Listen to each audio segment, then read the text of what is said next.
guys!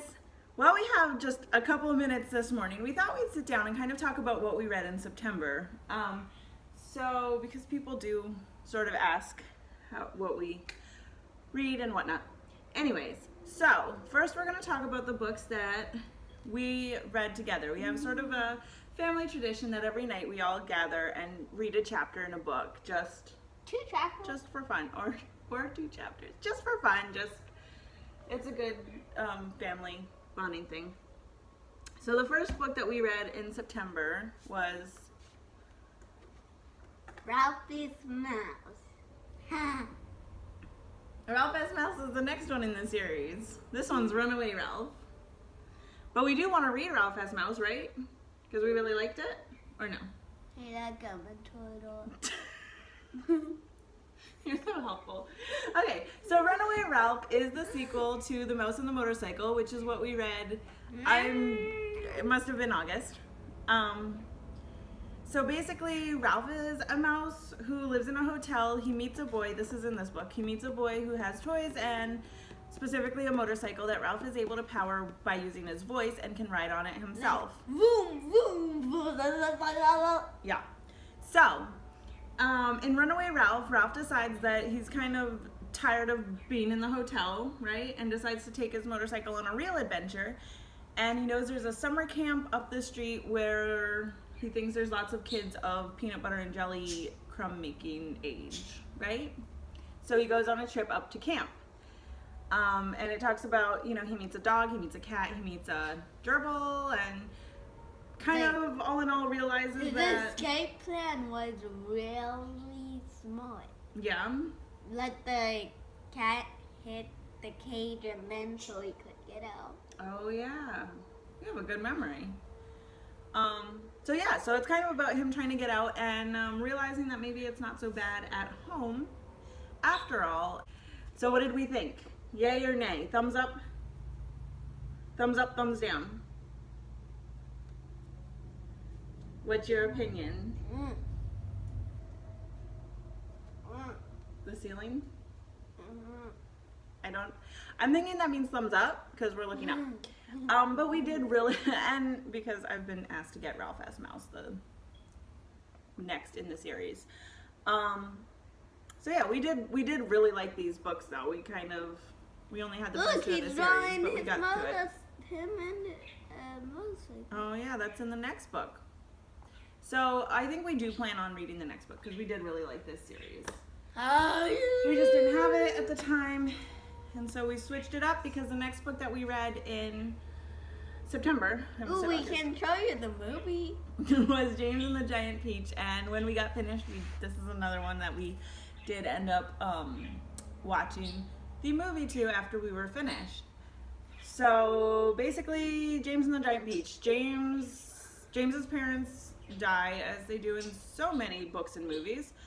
And no, they got eaten. Yes, they got eaten by a rhinoceros. Not a real rhinoceros. Well, in the movie. In the book, it seems like a real one. But I don't know. Because he doesn't appear in the sky. Right. So, in James and the Giant Peach, he's living with his aunts. He meets a magical man who gives him these magical alligator tongues. Yeah, they were like alligator or crocodile tongues in the movie. I thought in the book they were seeds. I could be wrong. And James runs back home to try the magic out and drops the seeds. They land in the ground and a peach tree becomes magical, as does a grasshopper, centipede, worm, glowworm, spider, ladybird, spider, grasshopper, centipede. Yep. Oh, who's that? Oh yeah, silkworm. Yes, and the silkworm. So this was also a really fun book. I did read it when I was little. It's of course a Roald Dahl. I personally was actually really surprised. It's not at all what I remember. The sort of the snowman. Cloudman, right? Cloudman. Snowman. Yeah. Snowman. Okay. Snowman. Okay. The snowman. Okay. Because they make snow. They do make snow. They also make rainbows and all sorts of stuff. They did. You're right. When we first met them, they were making like snowballs. But I was really surprised actually. I was not expecting the cloud men and this sort of the trouble to occur the way it did. But it was a good book. Definitely recommend it. We have tons of Roald Dahl books. And then as far as what I read in September, I was unable to find my book. I don't read a lot of fiction, so I made a special request to my sister-in-law to give me a list of fiction books that she would recommend, and she actually did me one better. She gave me some books for my birthday, which I'm finally now getting around to reading. So what I read was The Alchemist, which I don't have. Luckily, I finished reading it before I lost it. But I thought it was a really good book. It was about a boy named Santiago, but we call him the boy the whole time. Learning to follow his personal legend, learning the language of the world, talking to the soul of the world. I thought it was a really great book. It was really moving. I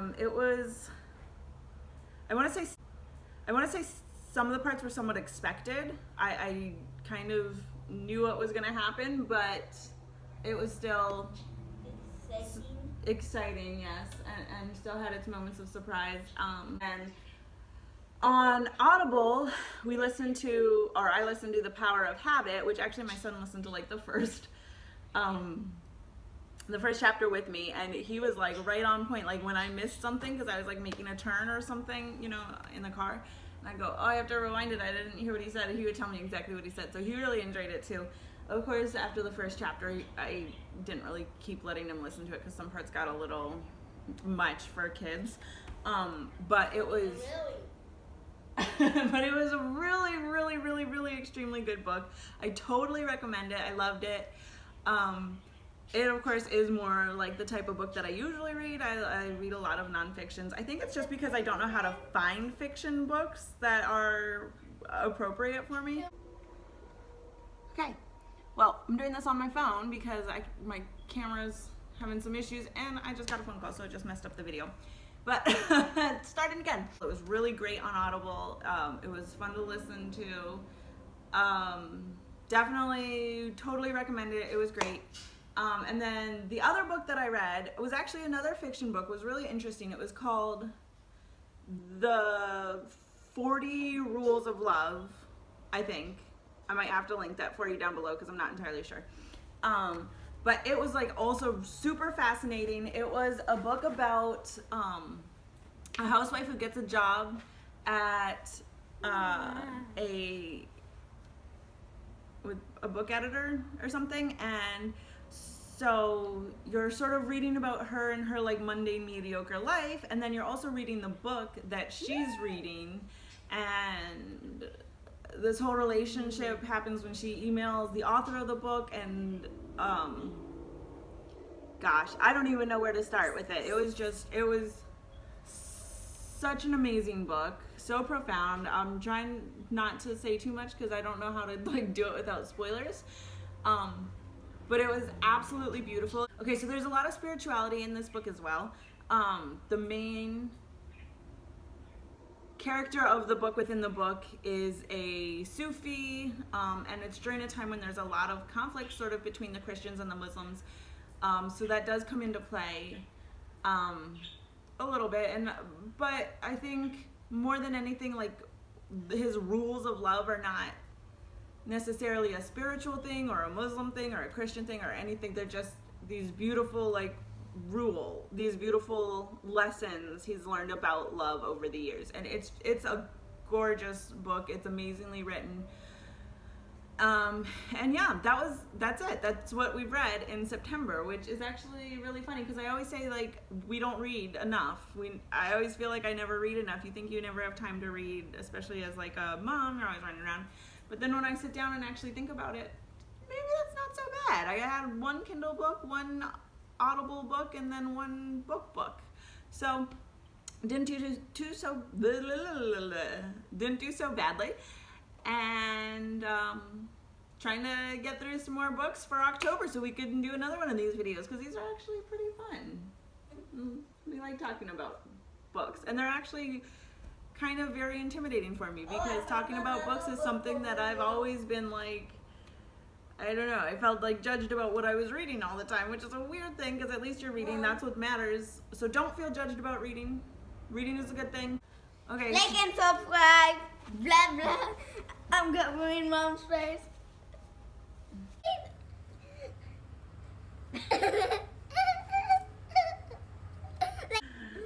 Okay, well.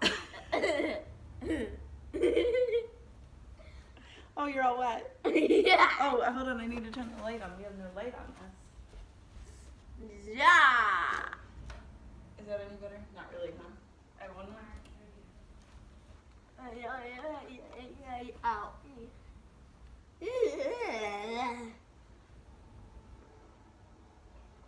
Ah. Eat. Ow. Yeah. Yeah. Yeah.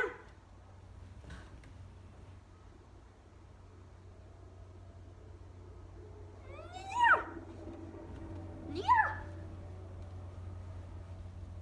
Maybe we can do this. Now is there more light? Ow.